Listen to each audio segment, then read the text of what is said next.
Republicans in the House are mounting a Hail Mary against the domestic surveillance provisions of the National Defense Authorization Act, which is set for final vote this week. Now, Senator Rand Paul has called the continued existence of the FISA surveillance program unconstitutional and predicted it may very well be removed from this act if libertarian-leaning members of Congress get their way. Here to discuss these topics and more is Senator Rand Paul himself. Welcome back to Rising, Senator. Glad to be with you. So, update us. I believe a vote was taken in the Senate yesterday, and unfortunately, not enough people joined you and some of your colleagues who did stand against this provision. Update us on the state of the votes being taken place.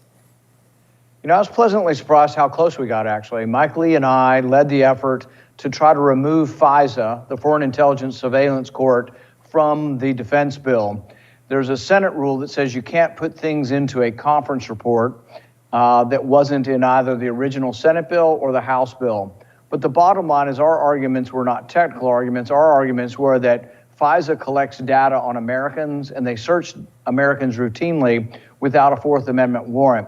And I think that this is something incredibly important. It's not a rare occurrence. The FBI searched the database for Americans' data, communications, et cetera, over 3 million times in a recent year. So this is not an uncommon abuse of power. And I think it's incredibly important that we say for Americans' communications that you should have to go to a public court, to an Article 3 judge, and obey the Fourth Amendment, that there's probable cause of a crime.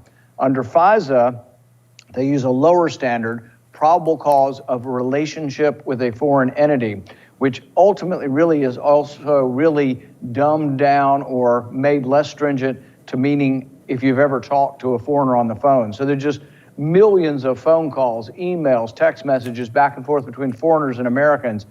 And I'm okay with the lower standard if you're going to be searching somebody in Libya. But if an American is in the database, you shouldn't be able to search it without going to a real judge in a public court. So the votes in the House have been described as a Hail Mary. Can you give us a sense of what the landscape is likely to be and what it would take to stop this from being reauthorized? Well, the rules are very strict on what can be done to a conference report. Now, they have control of the House, so they can either choose to vote on the conference report or they can choose on voting on alternatives that include some reforms. But a few days ago, the reforms, they said they were going to vote on two different possible reforms. The establishment bill, which really doesn't, does window dressing and doesn't reform the FISA, and then one by Jim Jordan that actually would have more significant reforms, but then both of those were pulled. So I'm not sure the ultimate outcome. If I had to predict, I think basically they'll end up passing the conference report the same way we did, which punts this debate to the spring. So if I had to guess what's going to happen is there'll be no reform this year, and we'll wait 3 or 4 months and have a possibility of again. But realize this isn't an accident or, oh, no, we don't have enough time. This expires every 5 years.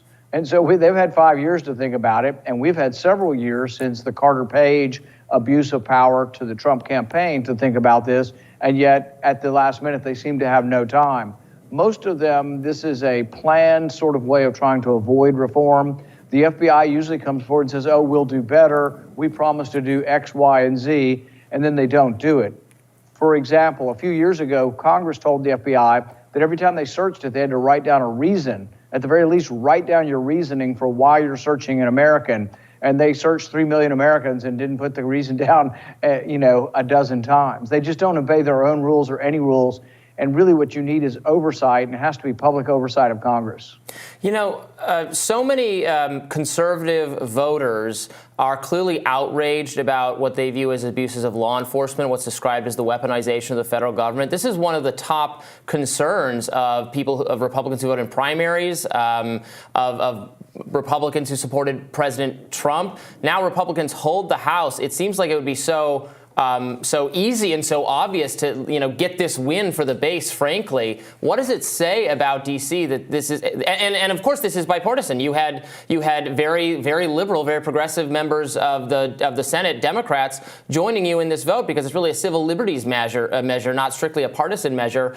And yet, Republicans voters so clearly care about this. Why is it still so hard to get it done in a chamber, not your chamber, but the other chambers controlled by Republicans? There used to be more right-left continuum on this, with progressives coming forward. And, think about back in the 1960s, the left was actually much more condemnatory of the FBI for the illegal wiretaps of Martin Luther King, civil rights protesters, Vietnam War protesters. The left was very good. But when it came about a few years ago that the person that was the victim was Donald Trump, they just seemed to not care so much. The derangement with hatred of Donald Trump made it such that they couldn't remember it's about the principle, not the person. For example, I'll give you, this is a perfect example. Brandenburg versus Ohio is a big famous First Amendment case from back in the 50s. The guy was a despicable person. He was a member of the KKK, and the things he said we won't even repeat on air because they're reprehensible. And yet he was defended by the ACLU, a Jewish attorney, and Eleanor Norton Holmes, an African-American attorney, young attorney, who's now in Congress and has been for a long time as DC's representative. But when she was asked about Trump's comment at the January 6th rally, she basically said, oh, no, the First Amendment doesn't apply here. He should be arrested for this. And it's like, my goodness, what happened to not really thinking about the person or what they're saying and thinking about the principle of speech? And I will say one good aspect, though, or one thing that's happened positively is when they voted on Jim Jordan's reform in the judiciary, the vote was 35-2. So really, every Republican and almost every Democrat voted to say that the FBI should have to have a warrant to search the database for an American. And this would be a step forward, but I think the whole database is unconstitutional, frankly. But I would vote for the reform of instituting a warrant requirement because it would at least protect Americans' data to a certain extent. Senator Paul, I really take your point about the failure of having some bipartisanship over issues that at one point were really sincerely held as important by the left. Similarly, we're seeing a lot of folks on the right who have historically really pushed the importance of free speech on college campuses and beyond, supporting a number of actions that have been characterized as quite the opposite, authoritarian even, from the censorship of Rashida Tlaib to the resolution to equate anti-Semitism with anti-Zionism, to the hearings last week in which a number of Harvard students came before the House to talk about their feelings of safety or lack of safety on college campuses. And I wondered if you could opine on what you think is going on with some conservatives who previously espoused the view that that sort of safetyism was antithetical to speech interests, specifically on college campuses, and what's going on right now. I've been a supporter of the group FIRE that fights these First Amendment cases, no matter what the topic, for allowing students to express their opinion, whether it's to the right or to the left. But I will say that it isn't all about the First Amendment. So if I'm the president of Harvard and I can't look you in the eye and say it's despicable that Hamas killed all these civilians in the desert on October 7th, that has nothing to do with the First Amendment. It has nothing to do with allowing people to have a crappy opinion and not care that Jews were killed. But it's not really a civilized sort of a position or somebody I would want to have be president of a university. So there will be questions about things that you can say, in the same way that I wouldn't want a president who is a member of the KKK or something, but people have the right to have despicable opinions. But you really don't want a president of a university to say, well, if someone says that, genocide of Jews, it depends on the context. Well, in a court case, it might depend on the context, and it might be something that you're allowed to say, but it's not something. Many of these groups get money. Like, for example, the money is collected through everybody's tuition, then you give money back to these groups. So there are some groups that I wouldn't give money to, and it doesn't mean I don't believe in the First Amendment, but if your group says that killing civilians on October 7th and Hamas doing that was, they're all for it, I wouldn't give them any student money. And that doesn't mean I don't believe in the First Amendment. It does believe, though, that I think that I don't want my tuition or my dues going to support that. I do agree that there are some things that people have gone over the top. Does everybody that says I want freedom from the river to the sea mean that they want to kill all the Jews? No, I think that that's a leap, and people have a right to say those things. But I think when you represent a university, there's sort of a little bit of a different standard. And I think the presidents of the 3 Ivy League schools that came forward, they were sort of tone deaf to the idea that the First Amendment is not something that keeps you from condemning bad speech. It'd be sort of like in the Brandenburg case. Legally, Brandenburg was right. He was a KKK member and he had the right to a parade permit, and I would have voted that way on a court. But if I would have been head of Ohio State, I wouldn't have invited him to come speak. You know what I mean? So it isn't always just sort of the strict analysis of the First Amendment on speech. There are things that are despicable that shouldn't really be given a forum. But it's actually been the opposite in recent years. You know, if I don't use the proper pronouns for people at Harvard, they'll probably kick me out of school and they wouldn't let me give a speech on campus if I was using the wrong pronouns. But if I say that it was okay what Hamas did, apparently it depends on what context. That Senator, to me is, you know, and people from the right have said that's kind of ridiculous. Senator Paul, just to clarify, do you have any factual evidence that anybody has been kicked off of Harvard's campus for the wrong use of pronouns? There was an evolutionary biology professor who was made the horrific mistake of saying pregnant women, and he was admonished by the diversity, equity, and inclusion officer to say pregnant people. And I just think that's ridiculous. I just want to be clear. If that's the world we live in. You can't condemn Hamas for killing civilians, but you're going to condemn a professor for saying pregnant women. Well, I just want to clarify a couple of things. I mean, that's crazy. The issue with the professors was not that they wouldn't condemn the actions on October 7th, or that they said that they didn't think that the murder of civilians on October 7th wasn't horrible. The question they were asked was whether or not calls for genocide, which I would argue did not happen, but calls for genocide were in conflict with the conduct of the policy of student conduct on university. You've spoken to this, I think, pretty compellingly and written about this, Robbie, yourself, that the question that they were answering was whether or not it translated into conduct. So does the policy actually say you're allowed to say X, Y, and Z as long as it's not obviously targeted towards students? Right. You're not going up to people's rooms and knocking on their doors and things like that. I think there is a double standard here in the sense that if you were on Harvard's campus and you were going up and taunting another student and calling him and he wanted to be called her, that would be part of the bullying process. And really, that is kind of bullying. I'm not really for people going up and taunting people and doing that, but that would be enforced.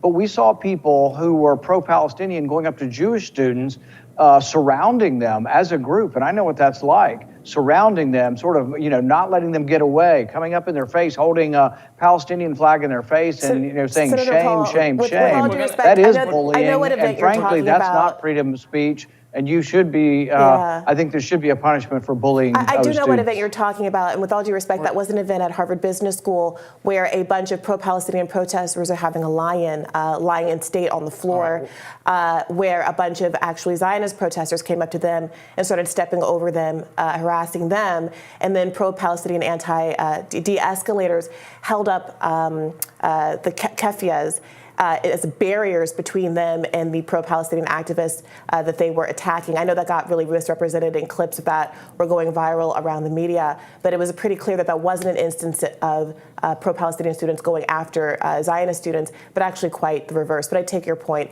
that under any circumstances, attacking students and targeting students is a big difference from speech. Senator Paul, before we let you go, I wanted to get your just kind of broad take on the situation we're living in right now, the world getting more dangerous again. There's a war in Ukraine. There's a war going on in Gaza. A lot of us remember, we libertarians remember the post 9/11 era where a lot of mistakes were made and a lot of violations of civil liberties, like the one you're fighting right now, got enshrined into law. What is your warning and lesson for the American people and more so for their elected representatives as we contemplate what policies would be wise at this moment in time?